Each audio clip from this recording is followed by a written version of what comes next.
Charles III aurait-il rendu hommage à son fils cadet? C'est la question que se pose toute la presse britannique, y compris le magazine Hello, depuis ce mercredi 18 octobre.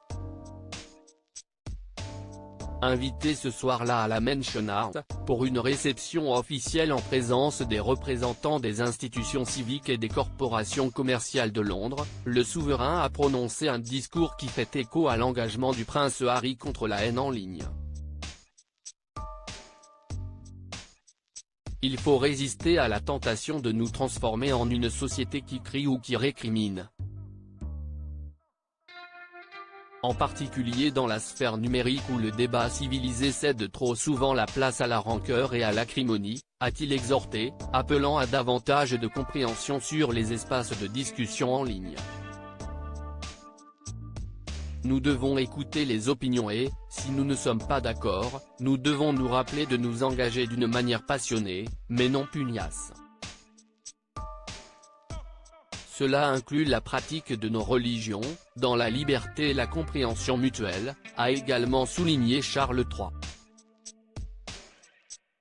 Cet appel intervient quelques jours après que le duc et la duchesse de Sussex ont participé, le mardi 10 octobre à New York, à un forum de sensibilisation sur la santé mentale. S'exprimant lors d'une table ronde organisée par leur fondation Archewell, le prince Harry avait notamment exhorté les patrons des industries technologiques à davantage de régulation concernant les contenus publiés et leur accès par des utilisateurs mineurs.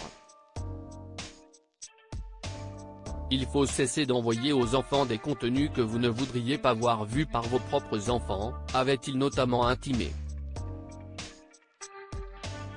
Couronnement Charles III, la famille royale salue la foule depuis le balcon de Buckingham Palace, sans le prince Harry. Quand le prince Harry alertait sur la montée des extrémismes engagés depuis de nombreuses années contre les dérives des réseaux sociaux, le fils cadet de Lady Di et de Charles III a notamment écrit une tribune, publiée en août 2020 dans le magazine d'affaires américain Fast Company, dans laquelle il corrèle l'essor des médias sociaux à une augmentation de la division au niveau mondial.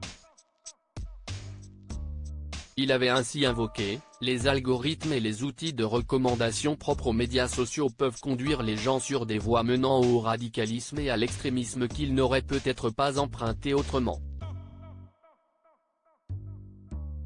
Article écrit en collaboration avec 6 médias. Crédit Photo, agence.